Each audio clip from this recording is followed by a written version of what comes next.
આજરોજ 28 જૂન 2024 ને શુક્રવારે હિંમતનગર શહેરમાં મોતીપુરા અને કાંકણોલ કંપાની પ્રાથમિક શાળામાં પ્રવેશોત્સવનો કાર્યક્રમ યોજાયો. માનનીય ધારાસભ્ય શ્રી વી.ડી. ઝાલા સાહેબે શાળા પ્રવેશોત્સવના હાજરી આપી.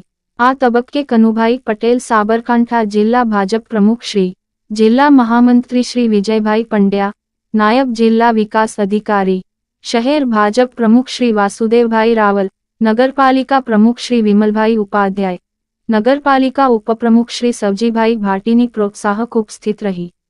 સૌએ બાળકોનો ઉત્સાહ વધારી શિક્ષણ માટે પ્રોત્સાહિત કર્યા. આ પ્રસંગે પૂર્વ નગરપાલિકા પ્રમુખ શ્રી યતીનબેન મોદી, લાયઝન અધિકારી શ્રી રતિલાલ ડાભી, દિલીપભાઈ પટેલ, હેતલબેન, સી ધર્મિષ્ઠાબેન અને મહામંત્રી રાજેન્દ્રસિંહ પઢિયાર તેમજ અન્ય મહાનુભાવો અને ગ્રામજનો હાજર રહ્યા.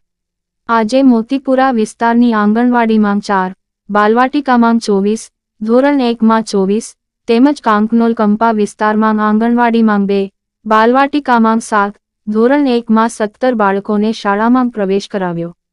શાળાના તેજસ્વી તારલાઓને ઇનામ આપી બાળકોનું અભિવાદન કર્યું. 100% નામાંકન માટે સૌને આહ્વાન કર્યું. કોમ્પ્યુટર લેબનું ઉદ્ઘાટન પણ કરવામાં આવ્યું અને વૃક્ષારોપણ પણ કર્યું. Sabarkantha at this time news reporter Nawaz Khan R Pathan.